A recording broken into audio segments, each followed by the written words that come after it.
الحمد لله رب العالمين والعاقبة للمتقين والصلاة والسلام على أشرف الأنبياء والمرسلين أما بعد فأعوذ بالله السميع العليم من الشيطان الرجيم بسم الله الرحمن الرحيم ما أصاب من مصيبة في الأرض ولا في أنفسكم إلا في كتاب من قبل أن نبرأها ان ذلك على الله يسير لكي لا تأسوا على ما فاتكم ولا تفرحوا بما آتاكم والله لا يحب كل مختال فخور. وقال النبي صلى الله عليه وسلم عجبا لأمر المؤمن إن أمره كله له خير وليس ذلك لأحد سوى المؤمن إن أصابه خير إن أصابته سراء شكر فكان خيرا له وإن أصابته ضراء صبر فكان خيرا له. محترم حاضرین، دینی و ملی بھائیوں، بزرگوں اور دوستوں، اسی طرح سے درس سن رہی ملت اسلامیہ کی ماں اور بہنوں، اللہ کا فضل ہے کہ ہم مسلم ہیں اور ہمارا معاشرہ اسلامی معاشرہ ہے. ہم اللہ پر ایمان رکھتے ہیں، اسلام کے ارکان کو جانتے ہیں اور اسی طرح سے ایمان کے ارکان کو بھی جانتے ہیں. ایمان کے جو ارکان ہیں وہ 6 ہیں. اللہ سبحانہ و تعالیٰ نے قرآن کریم میں اس کا بیان کیا ہے. نبی کریم صلی اللہ علیہ وسلم نے حدیث پاک میں اس کا ذکر کیا ہے. ایمان کے 6 ارکان: ان تؤمن باللہ و ملائکتہ و کتبہ و رسلہ والیوم الآخر و بالقدر خیرہ و شرہ. یہ کہ آپ ایمان لائیے کس پہ؟ اللہ پر اور اللہ تعالیٰ کے فرشتوں پر، اس کے رسولوں پر، اس کی کتابوں پر اور آخرت کے دن پر اور اچھی بری تقدیر پر. تو ہم اچھی بری تقدیر پر ایمان رکھتے ہیں. ہمارا ایمان ہے کہ اللہ سبحانہ و تعالیٰ نے ہم سب کی تقدیریں لکھی ہوئی ہیں. تقدیر پر ایمان رکھنے کے بعد ایک مومن کو، ایک مسلم کو کسی چیز کی فکر نہیں ہونی چاہیے، کسی چیز کا غم نہیں ہونا چاہیے، اسے کسی سے حسد نہیں ہونا چاہیے، اسے کسی مصیبت پر رنج نہیں ہونا چاہیے. لیکن افسوس کا مقام ہے کہ اسلامی معاشرہ میں کہنے کو لوگ تو تقدیر پر ایمان رکھتے ہیں لیکن وہ نا شکری کرتے ہیں، بے صبرے ہیں، وہ جو ہے شکوہ کرتے ہیں اللہ سبحانہ و تعالیٰ کی شکایت، اسی طرح سے حالات کی شکایت. وہ اللہ سبحانہ و تعالیٰ کی تقدیر پر راضی نہیں، وہ ایک دوسرے پر جو ہے تانے کستے ہیں، ایک دوسرے سے حسد کرتے ہیں، ایک دوسرے سے جلن رکھتے ہیں. تو آج کے اس درس میں بتایا جائے گا کہ تقدیر پر ایمان کا کیا مطلب ہے اور عقیدہ تقدیر کا فائدہ کیا ہے، اس کے ثمرات کیا ہیں، اس کے فوائد کیا ہیں. تو تقدیر کہتے کسے ہیں؟ تقدیر یہ عربی زبان کا لفظ ہے، قدر یقدر تقدیرا. تو تقدیر کا ایک معنی ہوتا ہے احترام کرنا، عزت کرنا. جیسے ما قدر اللہ حق قدرہ، لوگوں نے اللہ سبحانہ و تعالیٰ کا ویسا احترام نہیں کیا جیسا کہ اس کے احترام کا حق ہے، ویسی عزت نہیں کی جیسی عزت کی جانی چاہیے.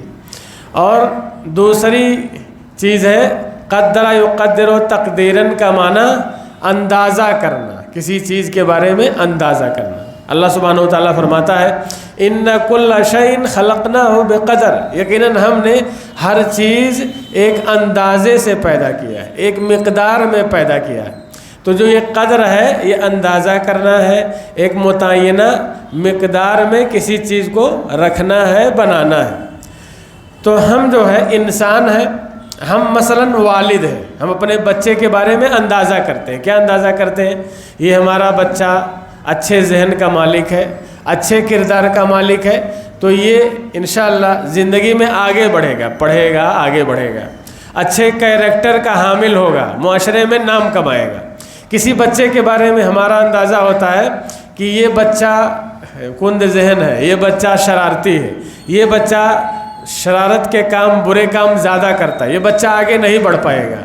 اور یہ معاشرے میں اپنا نام نہیں پیدا کر پائے گا۔ تو ہم والدین ہوتے ہیں، ہم استاذ ہوتے ہیں اور اس طرح سے اندازہ کرتے ہیں، اور اکثر ہمارا اندازہ صحیح ہو جاتا ہے۔ ہم بچے کے بارے میں جو اندازہ کرتے ہیں وہ ہمارا اندازہ ہوتا ہے اور وہ اکثر حالات میں صحیح ہو جاتا ہے۔ اللہ سبحانہ و تعالی ہم سب کا خالق ہے، مالک ہے، رازق ہے، ہمارا پالنہار ہے، وہ سب کچھ ہمارے بارے میں جانتا ہے۔ تو وہ اگر ہمارے بارے میں اندازہ کرے گا تو وہ اندازہ مکمل صحیح ہوگا، پورے طور سے درست ہوگا۔ تو تقدیر کیا ہے؟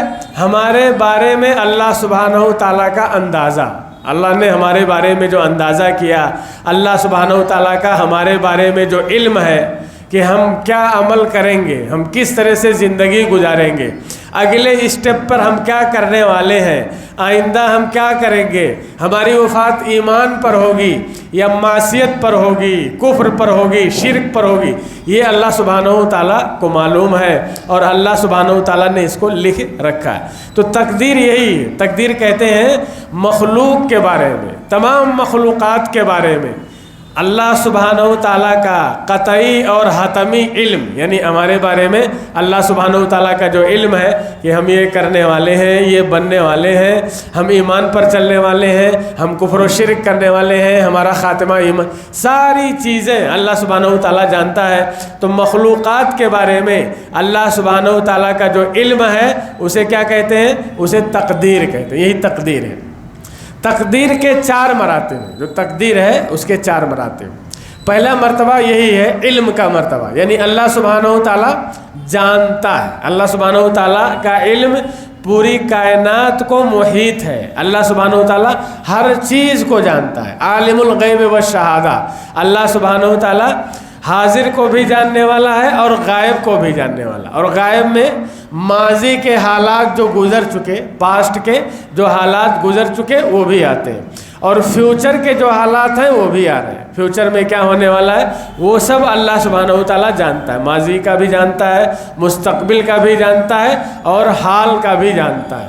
بلکہ اللہ سبحانہ و تعالیٰ کے لیے کوئی پاسٹ کوئی فیوچر نہیں ہے، پاسٹ فیوچر پریزنٹ یہ ہمارے لیے، اللہ سبحانہ و تعالیٰ کے لیے کیا ہے؟ اللہ سبحانہ و تعالیٰ کے لیے ساری چیزیں حال ہیں، حال پریزنٹ، ماضی بھی پریزنٹ ہے اور فیوچر بھی پریزنٹ ہے۔ اسی لیے ایک شاعر نے کہا ہے کہ کیا شان تیرے جمال میں ہے، ہر وقت زمانہ حال میں، یعنی جیسے آج اس وقت جو ہو رہا ہے ہم دیکھ رہے ہیں ہمارے سامنے ہے، ویسے اللہ سبحانہ و تعالیٰ پیچھے جو ہوا اسے بھی وہ دیکھ رہا ہے، اس کے سامنے، آگے جو ہونے والا ہے اللہ سبحانہ و تعالیٰ اسے دیکھ رہا ہے اور اس کے سامنے۔ تو اللہ سبحانہ و تعالیٰ نے مخلوقات کو جانا، ان کے بارے میں علم رکھا، پھر اللہ سبحانہ و تعالیٰ نے قلم کو پیدا کیا، یہ تقدیر کا دوسرا مرتبہ۔ پہلے اللہ سبحانہ و تعالیٰ کا علم ساری کائنات کو محیط ہوا، ساری کائنات کو اللہ تعالیٰ کے علم نے گھیرا، پھر اس کے بعد اللہ سبحانہ و تعالیٰ نے اس کو لکھوایا۔ اول ما خلق اللہ القلم، سب سے پہلے اللہ تعالیٰ نے قلم پیدا کیا، فقال له اکتب، پھر قلم سے کہا لکھو، فقال ماذا اکتب، تو قلم نے کہا کیا لکھوں، تو اللہ سبحانہ و تعالیٰ نے کہا اکتب مقادیر الخلائق، تم جو ہے مخلوق کی تقدیر لکھو جو شروع سے آخر تک ہونے والا ہے، پوری کائنات میں، ایک انسان کی زندگی میں، ایک جانور کی زندگی میں، ایک جو ہے پہاڑ کی زندگی میں، پتھر کی زندگی میں، ایک جو ہے درخت کب بڑا ہوگا، کب جو ہے وہ سوکھ جائے، ساری چیزیں لکھو، کوئی بھی چیز چھوٹنے نہ پائے۔ پھر قلم نے لکھنا شروع کیا اور ساری چیزیں قلم نے لکھ دی۔ قلم نے کس پہ لکھا؟ لوح محفوظ میں لکھا، اسی لیے قلم پر بھی ایمان لانا واجب ہے اور لوح محفوظ پر بھی ایمان لانا واجب۔ لوح محفوظ میں ہماری سب کی تقدیر لکھی ہوئی ہے، پوری کائنات کی تقدیر لکھی ہوئی ہے، اور پوری کائنات اسی کے مطابق چلتی ہے جیسا کہ لوح محفوظ میں لکھا ہوا ہے۔ جیسے آپ جو ہے میموری میں کوئی چیز جو ہے سیو کر دیں، اس کے بعد میں کمپیوٹر میں ڈال دیں، پھر وہ جو ہے میموری آپ چلائیں تو وہی دکھائے گا، وہی مناظر نظر آئیں گے جو میموری میں ہے۔ تو یہ جو میموری ہوتی ہے اس میں جو ساری چیزیں ہوتی ہیں وہ پہلے سے سیو ہیں، اسی کے مطابق وہ مناظر ہمیں نظر آتے ہیں۔ اسی طرح سے کائنات میں جو کچھ ہونے والا لوح محفوظ میں سیو ہے، اسی لیے اس کا نام ہے لوح محفوظ۔ محفوظ معنی کیا ہوتا ہے؟ سیو ہونا، اس میں جو ہے ساری چیزیں سیو ہیں۔ اور لوح کا معنی ہوتا ہے تختی، جیسے تختی پہ لکھ دیا جاتا ہے ویسے قلم نے اس لوح پر لکھ دیا، ساری چیزیں اس میں محفوظ ہیں، سیو ہیں۔ تو یہ تقدیر کا دوسرا مرتبہ۔ تقدیر کا پہلا مرتبہ تھا اللہ کا علم، مخلوقات کے بارے میں اللہ سبحانہ و تعالیٰ کا علم محیط ہے، ساری چیزیں اللہ جانتا۔ دوسرا مرتبہ ہے اللہ سبحانہ و تعالیٰ نے ان ساری چیزوں کو لکھوا بھی دیا ہے۔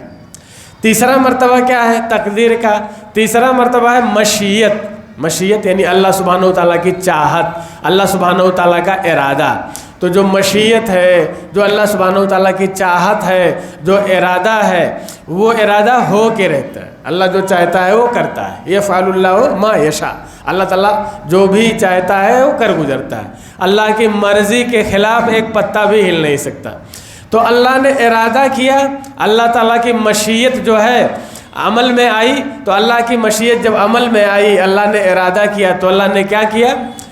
اس کائنات کو پیدا کیا، آسمانوں کو پیدا کیا، زمین کو پیدا کیا، تمام مخلوقات کو پیدا کیا، اور ان مخلوقات میں روح پھونکی اور ان کو جاری کر دیا، چلا دیا قیامت تک کے لیے۔ تو یہ کیا تھا؟ یہ اللہ سبحانہ و تعالیٰ کی مشیت تھی۔ اور مشیت کے بعد کیا ہوا؟ مشیت کے بعد تخلیق ہوئی، اللہ نے سب کو پیدا کیا، کائنات کو پیدا کیا۔ تو یہ چار مراتب ہیں تقدیر کے۔ ایک کیا ہے؟ ایک اللہ سبحانہ و تعالیٰ کا علم ہے، اور دوسرا کیا ہے؟ اللہ سبحانہ و تعالیٰ نے اس کو لکھایا، یعنی دوسرا مرتبہ کتابت کا ہے، لوح محفوظ میں قلم سے ساری چیزیں اللہ سبحانہ و تعالیٰ نے لکھوائی۔ اسی طرح سے تیسرا مرتبہ ہے اللہ کی مشیت، اللہ تعالیٰ کا ارادہ، اور چوتھا مرتبہ ہے مخلوق کی تخلیق، تمام مخلوقات کی، تمام کائنات کی تخلیق۔ تو یہ جو ہے تقدیر کے چار مراتب ہیں جو ہمیں جاننا چاہیے اور جس پر ہمیں ایمان رکھنا چاہیے۔ تو اللہ کا علم اگر ہر چیز کو محیط ہے تو اس سے کیا فائدہ ہوتا ہے؟ اس سے یہ فائدہ ہوتا ہے کہ اللہ سبحانہ و تعالیٰ کے بہت سارے اسماء ہیں، اسماء حسنہ، اللہ سبحانہ و تعالیٰ کی صفات ہیں، ہے نا؟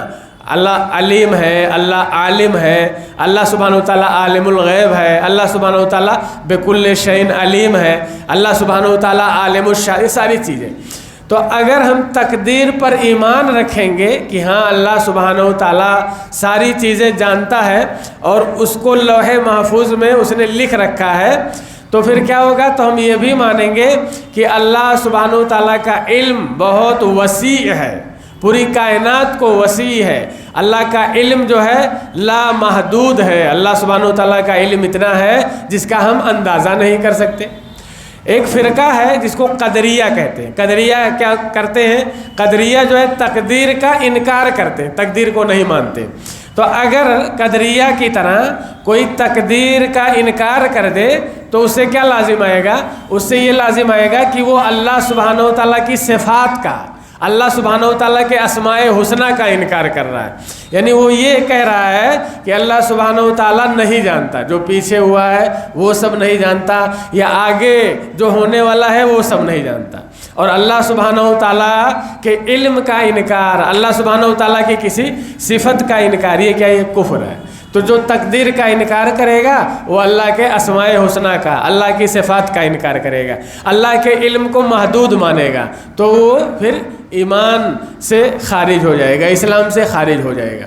تو یہ جو ہے تقدیر کا پہلا فائدہ کیا ہے؟ کہ اس سے اللہ سبحانہ و تعالیٰ کا علم جو ہے، علم پر ہم ایمان لانا جو ہے لازم آتا ہے۔ اس سے اللہ سبحانہ و تعالیٰ کا علم لامحدود ماننا لازم آتا ہے۔ اس سے اللہ سبحانہ و تعالیٰ کے اسماء و صفات کا اقرار ہوتا ہے، اعتراف ہوتا ہے، اور اس تقدیر کے عقیدے سے ہم اللہ کے اسماء و صفات پر ایمان لے آتے ہیں، اور اگر تقدیر کا انکار کریں تو اللہ کے اسماء و صفات کا انکار ہو جاتا ہے۔ اور تقدیر کا کیا فائدہ ہے؟ تقدیر کا ایک فائدہ یہ ہے کہ اللہ سبحانہ و تعالیٰ نے ہمیں جو اسلام کی دولت دی، اسلام کی نعمت دی، تو اس کا ایک مقصد ہے کہ ہمارا معاشرہ پرسکون رہے، ہم پرسکون رہیں، اپنی عملی زندگی میں، اپنی پرسنل لائف میں بالکل سکون سے رہیں، اللہ پر بھروسہ اور مکمل سکون کے ساتھ۔ حالانکہ آپ کے ساتھ بھی وہ جو ہے اتار چڑھاؤ، وہ پریشانی اور وہ خوشحالی آنے والی ہے جو ایک کافر پر آتی ہے، یا اس طرح سے جو دیگر لوگوں پر آتی ہے، وہ آپ کے اوپر بھی آنے والے ہیں۔ انہم یعلمون کما تعلمون، ان کو بھی، کفار کو بھی اسی طرح سے الم اور رنج ہوتا ہے، درد ہوتا ہے جیسے تم کو بھی ہوتا ہے، لیکن تمہارا اور ان کا مسئلہ یہ ہے کہ وَتَرْجُونَ مِنَ اللَّهِ مَا لَا يَرْجُونَ، تم اللہ سے ایسے اجر کی امید رکھتے ہو، اللہ سے اس طرح کی بھلائی کی امید رکھتے ہو کہ وہ لوگ اس بھلائی کی امید نہیں رکھتے۔ یہ فرق ہے تم میں اور ان میں۔ باقی دنیا کی تکلیف اور دنیا کا آرام یکساں ہے، سارے لوگوں پر آتا ہے۔ تو اللہ سبحانہ و تعالیٰ چاہتا ہے کہ ہماری زندگی پرسکون ہو، ہماری لائف بالکل جو ہے سیٹل ہو۔ اگر مصیبت بھی آئے تب بھی ہم پرسکون رہیں، اگر خوشحالی آئے تب بھی ہم پرسکون رہیں، یہ اللہ سبحانہ و تعالیٰ چاہتا ہے۔ اسی لیے اللہ سبحانہ و تعالیٰ نے ہم کو حکم دیا ہے کہ ہم تقدیر پر ایمان لائیں۔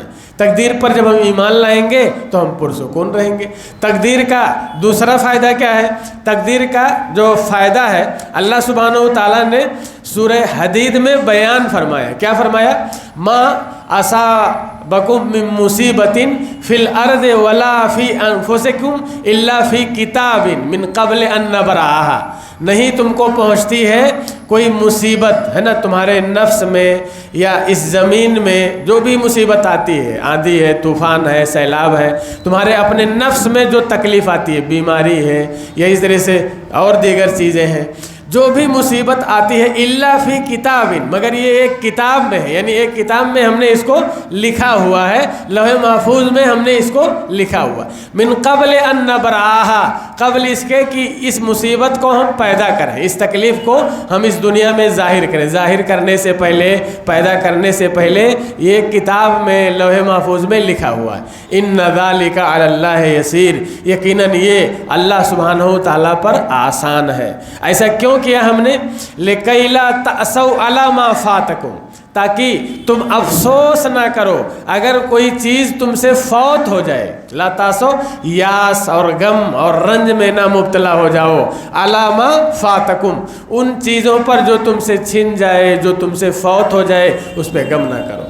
تو یہ دوسرا فائدہ، یعنی تقدیر پر جو ایمان رکھتا ہے، اگر اس کا کوئی عزیز اس سے بچھڑ جاتا ہے، موت ہو جاتی ہے، ایکسیڈنٹ کا شکار ہو جاتا ہے، بیمار ہو جاتا ہے، یا اس کے مال میں کوئی مصیبت آتی ہے، اس کا مال کم ہو جاتا ہے، یا اس کے معاشرے میں کوئی تکلیف نہ، کوئی وبا، کوئی بیماری، کوئی جو ہے قحط، کوئی سیلاب آتا ہے، تو وہ اس مصیبت پر اور اس پریشانی پر وہ رنج و غم میں مبتلا نہیں ہوتا، تکلیف میں مبتلا نہیں ہوتا ہے۔ ابھی مسلم معاشرہ اتنا بے صبرا ہو گیا ہے اور عقیدہ تقدیر پر ایمان کا دعویٰ رکھنے کے باوجود اتنا ناشکرا، ناصبرا ہو گیا ہے کہ مسلم بچے تک جب امتحان میں، بورڈ کے امتحان میں فیل ہوتے ہیں تو سوسائڈ کر لیتے ہیں۔ معاشرے میں ہمارے مسلم افراد کوئی مصیبت آتی ہے، گھر میں آتی ہے، روزی میں آتی ہے یا اور کسی چیز میں آتی ہے، تو وہ بالکل جو ہے پاگل ہو جاتے ہیں، ان کا دماغ کھسک جاتا ہے اور بے صبری کی وجہ سے وہ جو ہے مینٹل بیماری کے شکار ہو جاتے ہیں، بسا اوقات وہ بھی خودکشی کر لیتے ہیں۔ اسی طرح سے ایک تاجر ہے، تاجر جو ہے مال میں جب خسارہ ہوتا ہے تو وہ بالکل پاگل ہو جاتا ہے اور وہ خودکشی کرنے کے در پہ ہو جاتا ہے۔ یہاں تک کہ جو کبھی نہیں ہوتا تھا وہ اب دیکھنے اور سننے کو مل رہا ہے، مساجد کے ائمہ اور علماء ان کی بھی خودکشی کی خبر آ رہی ہے، یہ ہو گیا، وہ ہو گیا۔ اس کے بعد میں مسجد میں ایک حجرے میں ایک امام صاحب جو ہے لٹکے ہوئے پائے گئے، انہوں نے سوسائڈ کر لیا۔ تو یہ صورتحال ہے مسلم معاشرے کی، اور یہ کس وجہ سے ہے؟ یہ تقدیر پر ایمان نہ رکھنے کی وجہ سے ہے اور تقدیر کے عقیدہ کو نہ سمجھنے کی وجہ سے۔ اگر کوئی تقدیر کے عقیدہ کو سمجھے اور ٹھیک سے اس پر ایمان رکھے تو صبر کا دامن اس کے ہاتھ سے نہیں چھوٹے گا، نہ اس کو جو ہے دماغی بیماری ہوگی، نہ ہی وہ پاگل ہوگا، اور نہ ہی وہ اپنے نفس کو قتل کرے گا، نہ ہی وہ دوسرے کو تکلیف پہنچائے گا کسی مصیبت کی وجہ سے۔ کیوں؟ اللہ کے نبی صلی اللہ علیہ وسلم کی حدیث ہے، عجبا لامر المومن، ہے نا، مومن کے معاملے پر تعجب ہے۔ مومن کا جو معاملہ ہے وہ ایسا ہے کہ اس پہ تعجب ہوتا ہے۔ ان امرہ کلہ لہ خیر، اس کا معاملہ سارا کا سارا کیا ہے؟ خیر ہی خیر ہے۔ ان اصابتہ سرا شکرا فکانا خیرا لہ، اگر اس کو خوشی پہنچتی ہے تو وہ شکریہ ادا کرتا ہے اللہ سبحانہ و تعالیٰ کا، تو یہ اس کے لیے بہتر ہوتا ہے۔ وَإِنْ أَصَابَتْهُ ضَرًّا صَبَرَ فَكَانَ خَيْرًا لَهُ، اور اگر اس کو جو ہے تکلیف پہنچتی ہے تو وہ صبر کرتا ہے، یہ اس کے لیے بہتر ہوتا ہے۔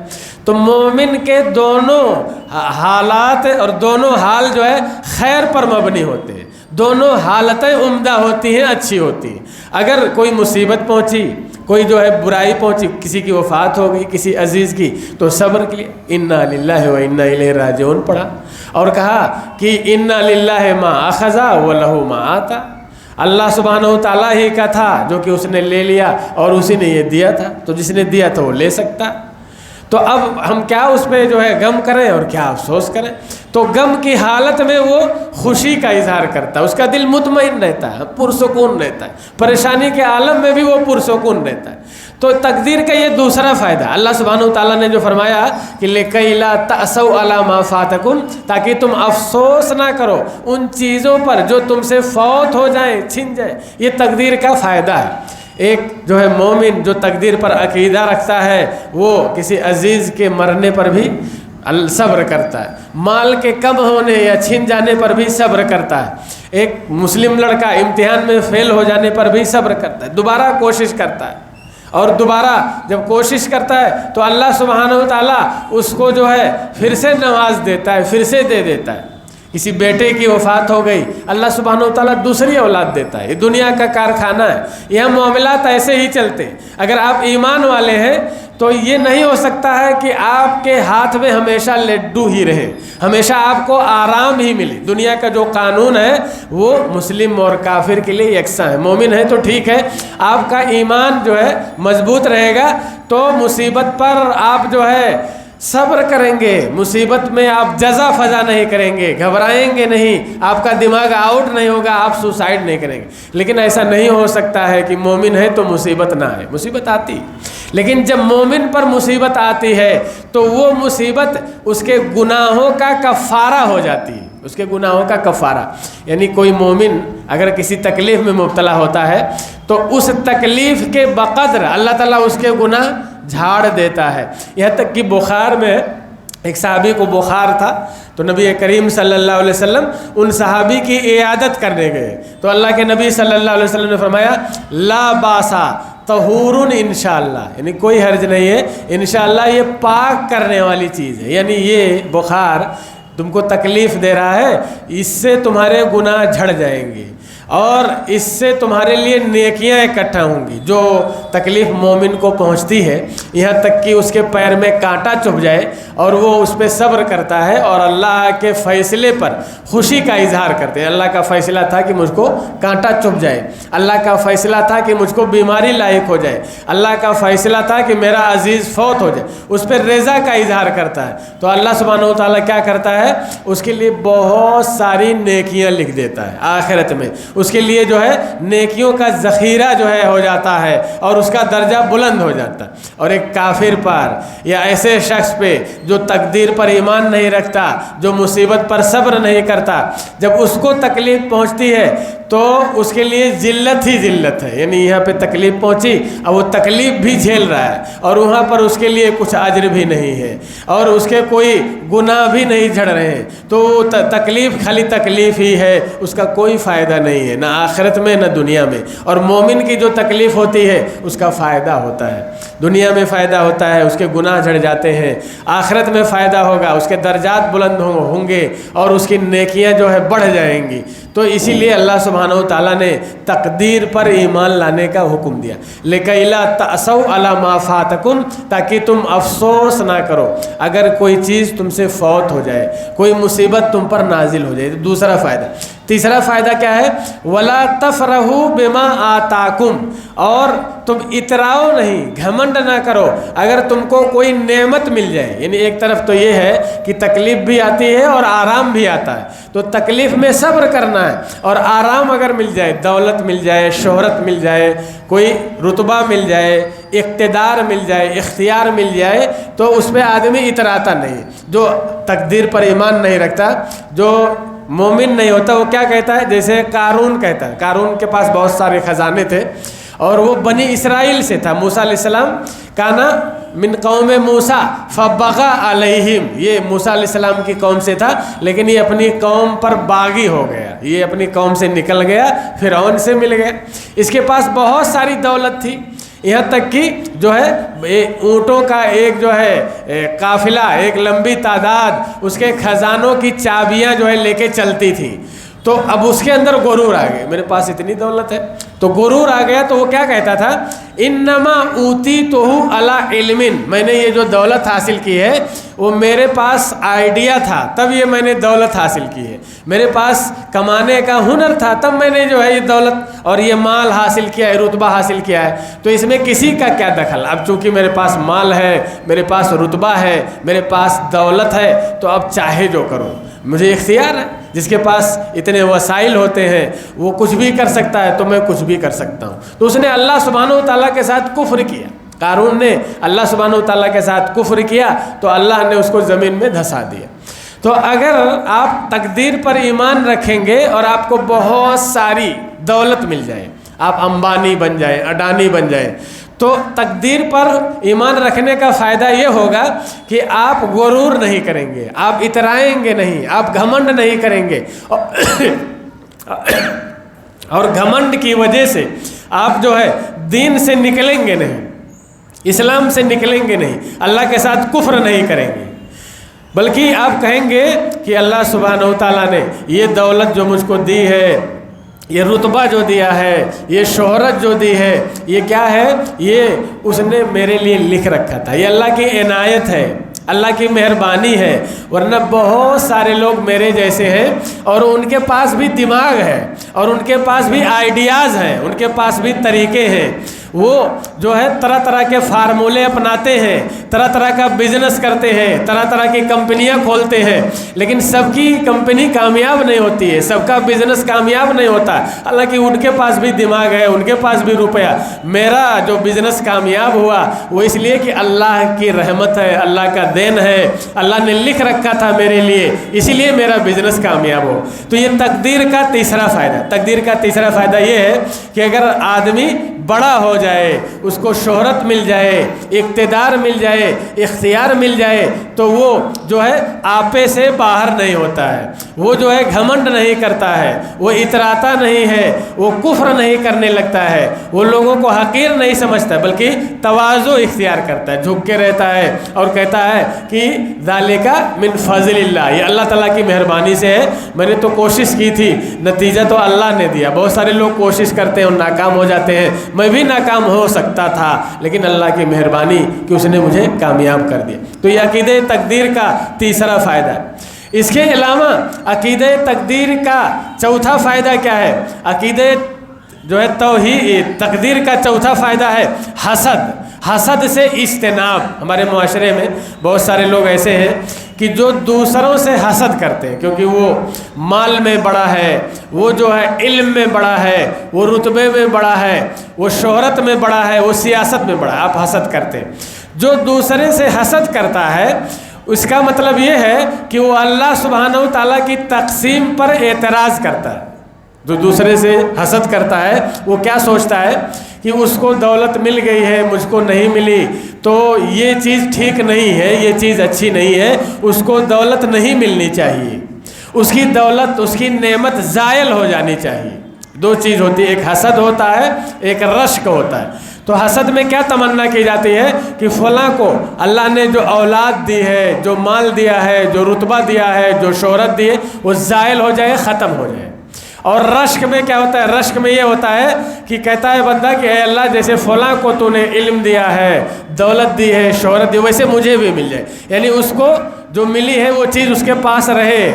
اس کی نعمت زائل نہ ہو لیکن مجھے بھی اللہ تعالیٰ اس نعمت سے نوازے، ایسا سوچنا جائز ہے۔ لیکن یہ سوچنا جائز نہیں ہے کہ اس کی نعمت چھن جائے اور وہ جو ہے بدحال ہو جائے اور وہ جو ہے ہلاک ہو جائے، اس کو حسد کہتے ہیں، حسد جائز نہیں۔ اور جو حاسد جو ہوتا ہے وہ اللہ کی تقدیر پر اعتراض کرتا ہے۔ کیسے تقدیر پر؟ اللہ نے لکھا تھا اس کی قسمت میں ہی تو اسے یہ نعمت ملی، تمہارے قسمت میں بھی اللہ نے بہت ساری نعمتیں لکھ رکھی ہیں اور تم اس سے فائدہ اٹھاتے ہو، لیکن اس کے مقابل میں اللہ سبحانہ و تعالیٰ نے تمہارے لیے کم نعمت لکھ رکھی۔ سب لوگ برابر نہیں ہیں، اللہ سبحانہ و تعالیٰ نے دنیا میں تمام لوگوں کو برابر نہیں پیدا کیا ہے، تو برابر چونکہ ہے نہیں اس لیے تمہارے پاس جو ہے تم اس پر شکر گزار رہو اور کوشش کرو اور حسد نہ کرو، بلکہ کوشش کرو، رش کر سکتے ہو اور اس کے پاس جو ہے وہ اس پہ خوش رہے اور وہ اللہ کا شکریہ ادا کرے، وہ گھمنڈ نہ کرے، وہ اترائے نہ اور وہ کفر نہ کرنے لگے۔ تو دونوں کے لیے الگ الگ حکم ہے۔ آپ کہتے ہو اسے کیوں ملا، تو تم اللہ سبحانہ و تعالیٰ سے جو ہے اعتراض کرتے ہو، تم زیادہ عقل مند ہو، تم یہ کہنے کی کوشش کرتے ہو کہ اللہ نے اس کو غلط دے دیا۔ اللہ جو دیتا ہے وہ عدل کے ساتھ دیتا ہے، اللہ سے بڑا عادل کوئی نہیں ہے۔ اللہ سبحانہ و تعالیٰ ہر چیز کو اس کی جگہ پہ رکھتا ہے، جس کو مفلس بنایا، غریب بنایا وہ اسی لائق تھا، جس کو مالدار بنایا، خوشحال بنایا وہ اس کے لائق تھا۔ اب جو مفلس ہے، جو خوشحال نہیں ہے اور اپنے حالات سے پریشان ہے، اگر وہ صبر کرے گا تو اس کو اللہ سبحانہ و تعالیٰ اتنا ہی اجر اور اتنا ہی بدلہ دیں گے، جتنا بڑا بدلہ اور جتنا اجر ایک خوشحال شخص کو اللہ کے شکریہ پر ملتا ہے۔ یعنی جو مفلس ہے، تنگ دست ہے، وہ صبر کرتا ہے اس کا بدلہ، اور ایک خوشحال شخص ہے اور وہ مالدار ہے، اللہ کی راہ میں خرچ کرتا ہے اور اللہ کا شکریہ ادا کرتا ہے، اس کا بدلہ، دونوں کا بدلہ برابر اللہ دے گا۔ لیکن اگر یہ صبر کرے تب اور اللہ کی جو ہے تقدیر پر، اللہ تعالیٰ کے فیصلے پر اور رضا بالقضاء اس کو حاصل ہو، اللہ کے فیصلے پر وہ راضی ہو، تب نبی کریم صلی اللہ علیہ وسلم فرماتے تھے کہ صبر کا بڑا اجر ہے، اسی طرح سے شکر کا بھی بڑا اجر ہے۔ ایک غنی جو شکر گزاری کرتا ہے اللہ سبحانہ و تعالیٰ اس کو اجر دیتا ہے، لیکن ایک فقیر جو صبر کرتا ہے اس کے صبر کے عوض اس کو بھی اللہ تعالیٰ اسی شاکر مالدار کے برابر بدلہ دیتا ہے۔ تو صبر کرنا چاہیے، اللہ کے فیصلے پر راضی رہنا چاہیے۔ اللہ نے جو لکھا ہے تقدیر میں وہی ملتا ہے، اور جو لکھا ہے وہ عدل کے ساتھ لکھا ہے۔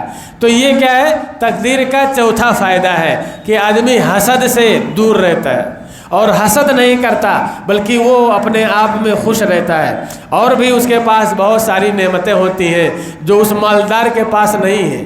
اللہ نے اس کو دیا ہے، مال ہی سب کچھ نہیں ہوتا ہے، اور بھی تندرستی بھی اللہ کا رزق ہے، اولاد بھی اللہ کا رزق ہے، دوست احباب بھی اللہ کا رزق ہے، وفادار بیوی بھی اللہ کا رزق ہے، اسی طرح سے سواری بھی اللہ کا رزق ہے، اسی طرح سے خیر خواہ رشتہ دار، ہمدرد پڑوسی، یہ ساری چیزیں بھی اللہ کا رزق ہے۔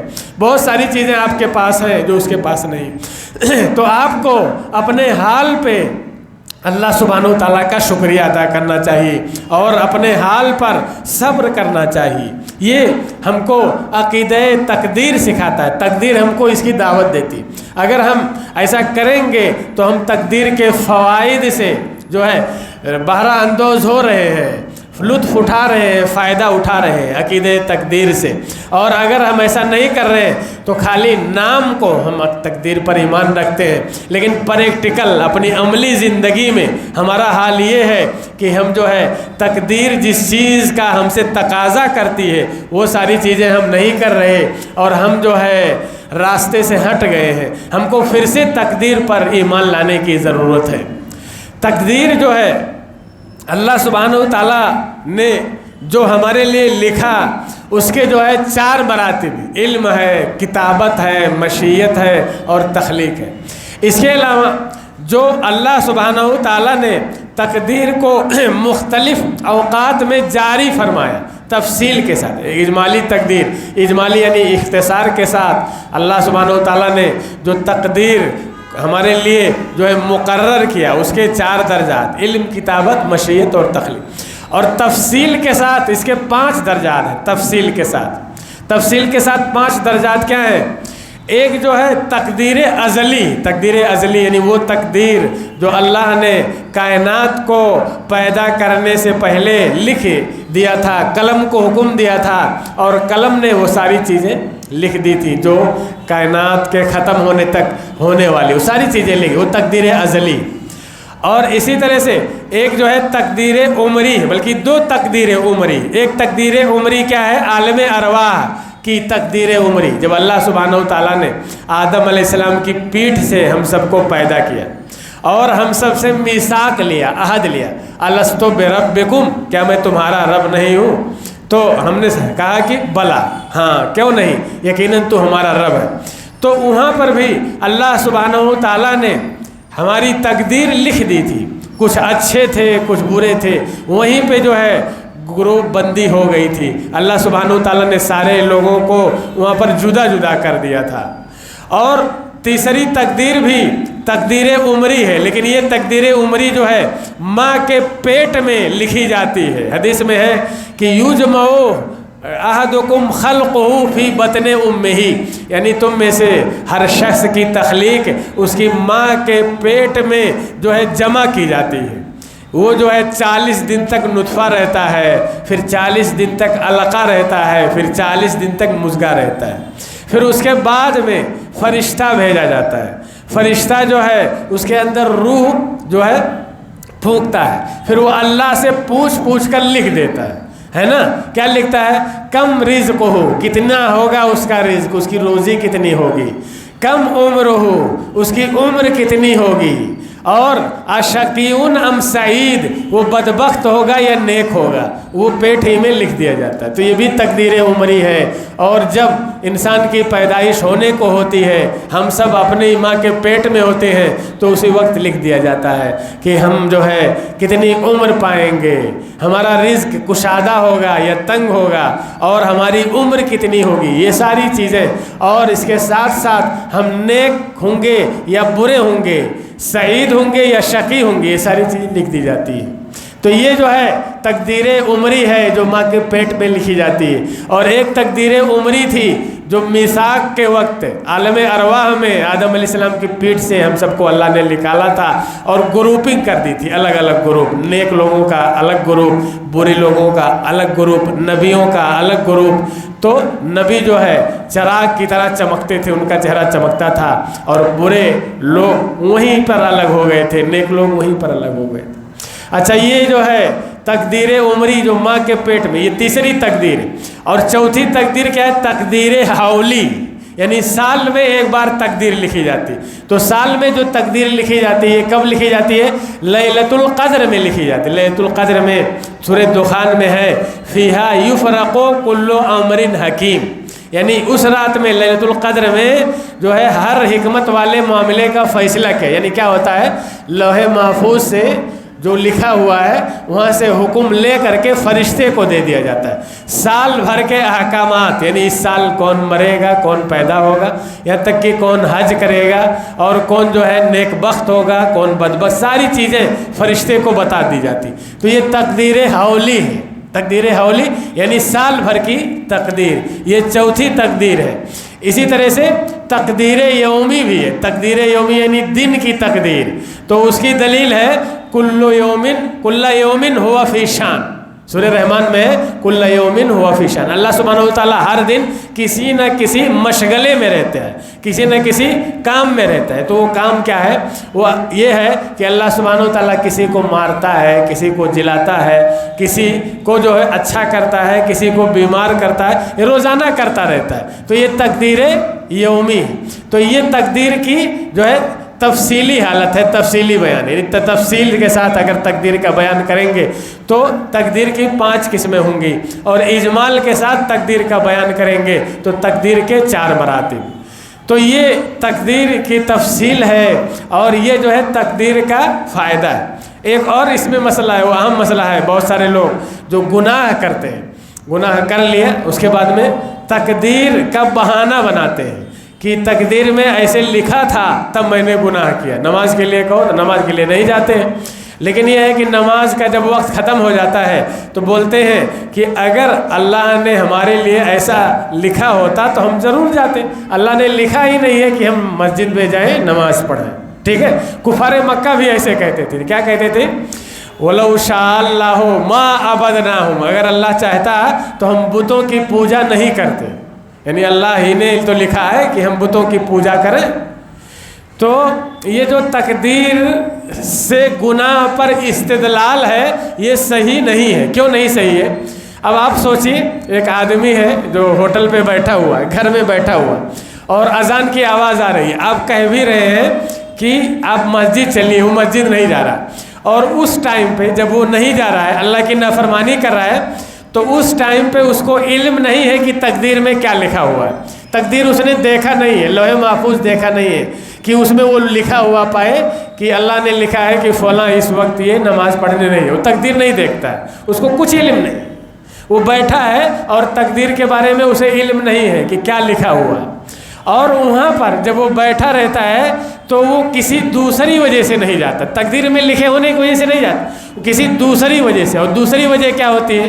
سستی ہے, اٹھ کے کون جائے وہاں تک. یا اسی طرح سے دل نہیں لگتا ہے, نافرمانی ہے, عادت خراب ہو گئی, ہم کو نماز نہیں پڑھنی ہے.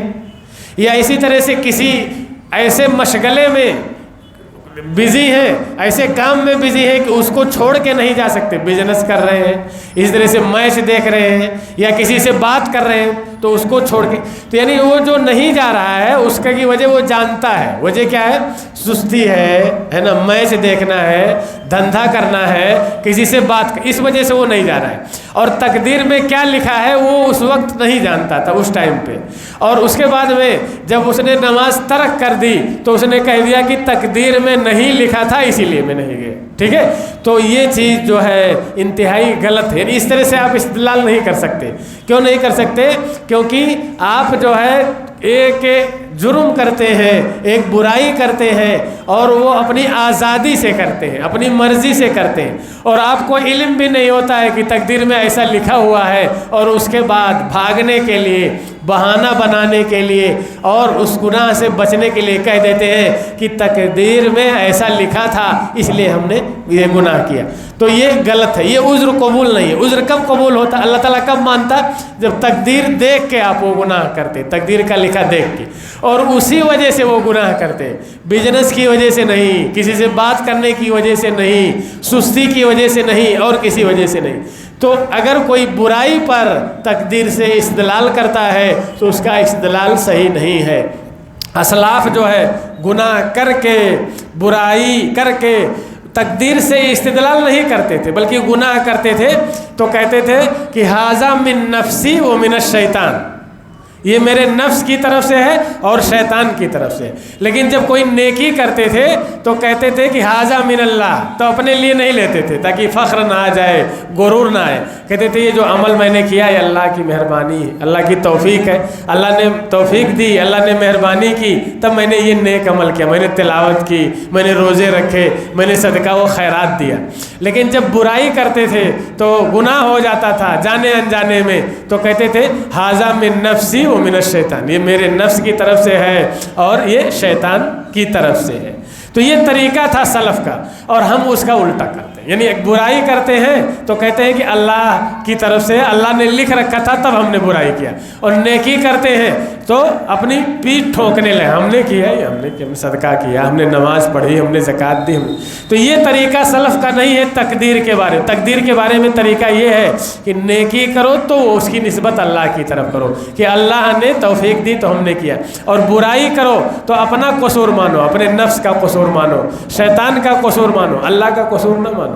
اللہ نے تقدیر میں جو لکھا ہوا ہے وہ حکم کے طور پہ نہیں لکھا ہے, وہ علم کے طور پہ لکھا ہے. یعنی اللہ نے لکھا ہے مثلا کہ فلاں آدمی نماز نہیں پڑھے گا, تو یہ نہیں لکھا ہے کہ میں حکم دیتا ہوں کہ تم نماز نہ پڑھو. ایسے نہیں, حکم, اللہ برائی کا حکم نہیں دیتا.